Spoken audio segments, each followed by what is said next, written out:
Hi, I'm Philippe with the Real Estate Inspection Company with your Maintenance Minute. It's that time of year when we start thinking about decorating the house for the holidays. In this episode, we're going to talk about Christmas lights, how to hang them, and how to do it safely. While most of the tips can apply to both indoor and outdoor lighting, in this episode we're going to focus on outdoor lighting. So for the rest of the episode, we're taking it outside. First of all, I want to go over some ladder safety. I'm a home inspector and I use a ladder nearly every day, and believe me, the risk of falling is always present. You really want to be careful when you're using a ladder. According to the World Health Organization, there are over 164,000 injuries and 300 deaths a year attributable to falls from ladders, and most of the deaths occur from a height of less than 10 feet. You never want to use a metal ladder in wet conditions. That could be from the rain or even walking across wet grass to get to the ladder. These metal rungs get very slippery. You also want to wear the proper shoes. You want to wear rubber-soled shoes, not flip-flops, and not leather-soled shoes, as they tend to be even more slippery. Also, these labels have a meaning. Read them and follow the instructions. Never stand on the top two steps of a ladder like this, because it greatly increases the chance of you losing your balance, falling, and getting hurt.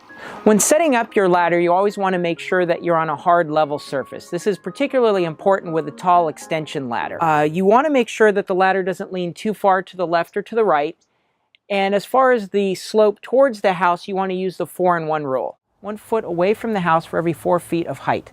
A good general rule of thumb is to place your feet at the bottom of the ladder and outstretch your arms. That's typically a good angle. As you climb the ladder, you want to keep your weight centered.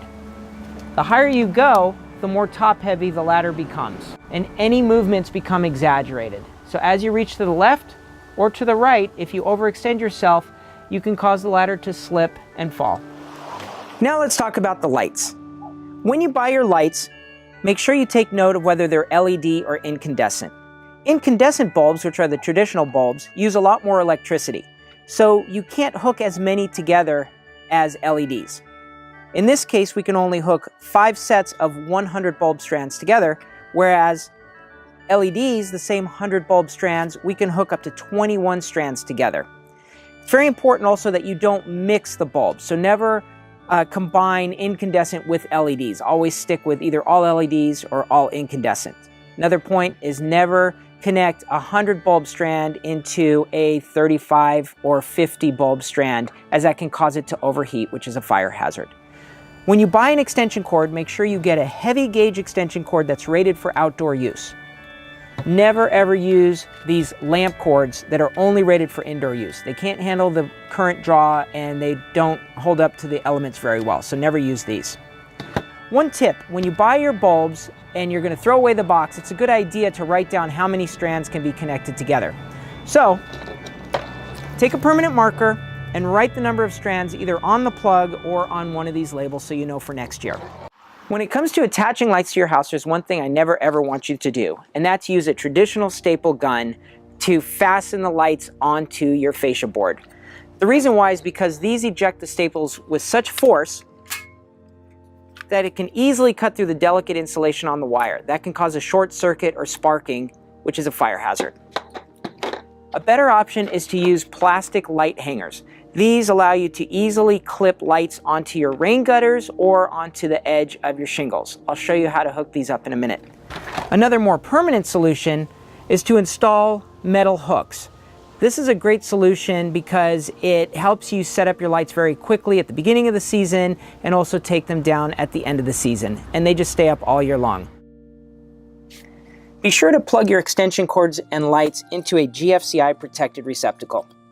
Those are the ones with the little test buttons on them. If your house is older or doesn't have a GFCI protected receptacle, you can purchase power strips or extension cords with a GFCI built right in. To install the gutter clips, you simply fold them and clip them onto your gutters like this.